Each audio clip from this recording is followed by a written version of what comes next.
Hai, semangat pagi. Kembali lagi dengan saya Andre dan pada hari ini saya ingin sharing tentang investasi di peer-to-peer lending.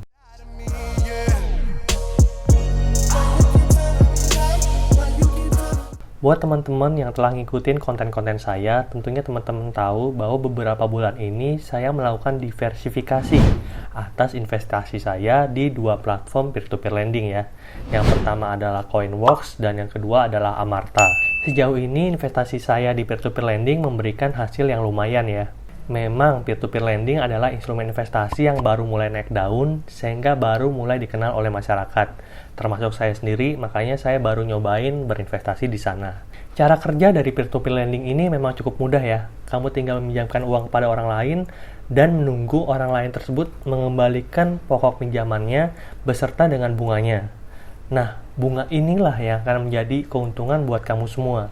Ada yang 10%, ada yang 15%, ada yang 20%, bergantung dari tingkat resiko investasi kamu. Walaupun terdengar mudah, saya ingin menginformasikan kelebihan dan kekurangan ketika kita berinvestasi di peer-to-peer lending, supaya nantinya kita mengerti keuntungan dan risikonya ya. Kita mulai dari membahas kelebihan ketika kamu berinvestasi di peer-to-peer lending. Kelebihan yang pertama adalah terdaftar dan diawasi oleh OJK. Jadi bisa kita katakan bahwa ketika kita berinvestasi di peer-to-peer lending, itu aman dari penipuan ataupun kerugian-kerugian lainnya yang mungkin dialami oleh investor karena investasi bodong ya. Karena seperti yang saya bilang, peer-to-peer lending sudah terdaftar dan diawasi oleh OJK. Jadi sudah ada regulasi yang sudah mengaturnya. Buat kalian, supaya bisa menjadi lebih aman, kalian harus tahu nih, mana peer-to-peer lending yang sudah terdaftar dan diawasi oleh OJK. Saya kasih linknya di bawah, jadi teman-teman bisa lihat di mana sih kalian bisa mulai berinvestasi. Ada beberapa nama yang terkenal ya, seperti Amarta, Coinworks, Acceleran, Modalku, kemudian ya banyak lah. Ada sekitar 160-an yang di sana yang sudah terdaftar. Nah, kalian bisa lihat daftar lengkapnya di link yang sudah saya taruh di kolom deskripsi ya. Kelebihan yang kedua adalah imbal hasil yang tinggi. Ini mah jelas lah ya, setiap orang yang berinvestasi pasti pengen dia uangnya berkembang gitu ya, jauh lebih tinggi, jauh lebih banyak lagi dalam jangka waktu tertentu. Nah, di peer-to-peer lending ini menawarkan tingkat imbal hasil sampai dengan 20% per tahunnya. Jauh lebih tinggi dibandingkan dengan bunga deposito yang cuma 5%. Oleh karena itu, investasi di peer-to-peer lending ini cocok banget buat kalian yang ingin dapat cuan.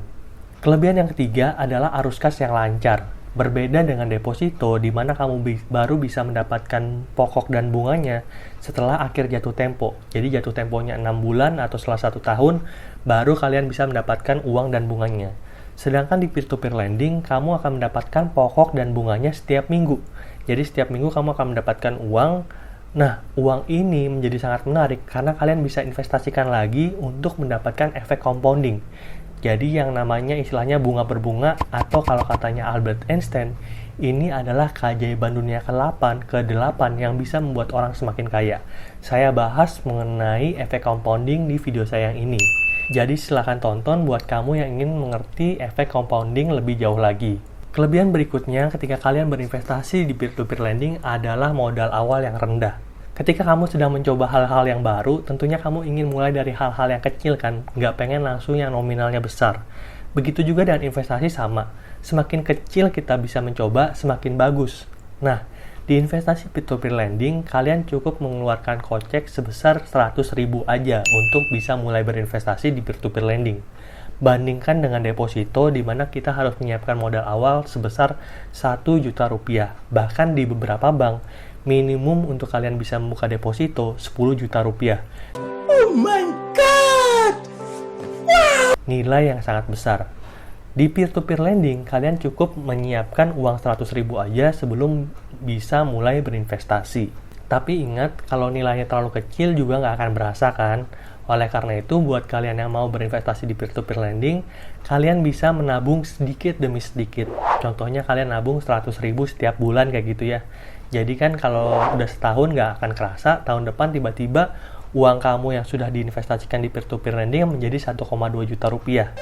Nah, itu baru pokoknya, belum kita tambahkan hasil dari efek compounding. Kalian akan semakin cuan, dan cuan, men. Dan kelebihan terakhir dari berinvestasi di peer-to-peer lending adalah bisa menjadi sarana diversifikasi atas investasi saya. Saya melihat rata-rata orang yang berinvestasi di saham akan mengalami kerugian sekitar 30% selama COVID-19 ini. Jumlah yang sangat besar bukan? Jadi kalau kalian investasi 10 juta, kalian uangnya sisa 7 juta karena rugi 3 juta. Kalau kalian investasi 100 juta, kalian akan rugi 30 juta. Jadi sisa uang kalian 70 juta. Sedangkan kalau kalian berinvestasi di peer-to-peer lending, kalian bisa mendapatkan keuntungan sampai dengan 20%. Belum ditambah efek compounding. Kalau ditambah efek compounding mungkin sekitar 30%. Jadi kalau misalkan tadi kalian sahamnya rugi 30%, sedangkan peer-to-peer lending kalian untung 30%, kalau dijumlahkan kan hasilnya impas ya. Itu adalah fungsi dari diversifikasi. Jadi kalau misalkan ada instrumen investasi yang nilainya turun, instrumen investasi yang lainnya akan menjaga gitu ya. Jadi secara overall, investasi kita itu tidak akan mengalami kerugian yang berarti. Malah kalau misalkan sahamnya juga untung, peer-to-peer lending kita untung, itu malah kita akan semakin cuan kayak gitu ya. Itu adalah fungsi kenapa kita harus melakukan diversifikasi investasi. Namun di samping kelebihan-kelebihan tersebut, investasi di peer-to-peer lending juga memiliki resiko nih teman-teman. Ada 2 resiko yang bisa saya highlight. Yang pertama adalah kemungkinan gagal membayar dari si peminjam. Nah, kalian perlu mengerti bahwa kan kita minjemin uang kepada orang lain. Bisa aja orang tersebut tidak membayarkan atau tidak mengembalikan uang yang telah kita pinjamkan kayak gitu ya. Kalau misalkan dia nggak ngembaliin gimana tuh kak? Ya udah, uang kalian lenyap, hilang gitu aja. Oleh karena itu ada 2 hal yang bisa saya saranin untuk memitigasi resiko ini. Yang pertama, biasanya kan kalau misalkan kalian berinvestasi di peer-to-peer lending, itu dia akan dibagi grade-grade-nya. Dari A, B, C, D, sampai E. Biasanya grade A itu memiliki kemungkinan gagal bayar yang jauh lebih rendah. Sedangkan kalau misalkan kalian berinvestasi di grade E, itu biasanya gagal bayarnya jauh lebih tinggi. Jadi kalau misalkan kalian baru mulai berinvestasi di peer-to-peer lending, kalian pilih aja yang A, maksimal yang B ya, supaya gagal bayarnya jauh lebih rendah. Selain itu, cara kedua untuk melakukan mitigasi resiko di peer-to-peer lending ini, kalian juga bisa menghidupkan fitur asuransi nih. Jadi misalkan peminjam itu gagal membayarkan kepada kita pokok beserta dengan bunganya, nanti uang kita akan digantikan oleh asuransi. Asuransinya itu ada yang menggantikan 100% ya, jadi seluruh uang yang hilang akan digantikan oleh mereka. Ada juga yang menggantikan sekitar 80% dari uang yang hilang. Biasanya si asuransi akan ngasih tahu tuh apa aja sih yang akan dia ganti kalau kalian pakai asuransi tersebut. Tapi memang si asuransi ini nggak gratis ya, kita harus bayar jasanya. Biasanya sekitar 1-2% dari total uang yang kita pinjamkan. Jadi kalau misalkan kita minjemin uang 10 juta gitu ya, kita harus bayar asuransi sekitar 200.000. Angkanya sih lumayan besar ya, tapi untuk melakukan mitigasi resiko ya nggak apa-apa, ngurangin keuntungan sedikit nggak apa-apa, yang penting uang kita bisa jauh lebih aman. Dan resiko yang kedua nih, atau kelemahan yang kedua dari investasi di peer-to-peer lending menurut saya adalah kalian akan terkena pajak. Nah, beda dengan deposito. Kalau di deposito, uang yang masuk ke rekening kita itu adalah pajak final ya. Jadi sudah dipotong pajak, itu udah bersih aja yang kalian terima. Sedangkan kalau misalkan kalian berinvestasi di peer-to-peer lending, kalian akan kena pajak PPh pasal 23 yang besarnya 15% dari bunga ya. Jadi misalkan kalian dapat bunga sebesar 100.000 gitu ya, kalian akan dipotong pajak 15.000, 15%. Nah, sehingga bunga bersih yang kalian dapatkan adalah 85.000.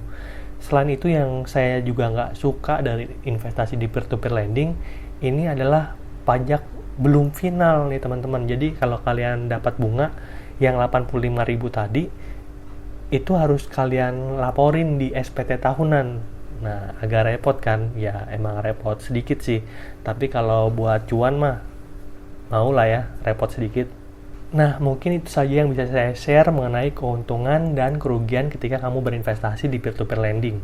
Semoga video ini bermanfaat buat kamu. kasih like kalau kamu suka, dan pastikan kalian share video ini supaya makin banyak orang di luar sana yang mengenal investasi di peer-to-peer lending dan mau untuk mencoba berinvestasi di peer-to-peer lending untuk melakukan diversifikasi atas investasi mereka. Sampai jumpa di video berikutnya. Dadah!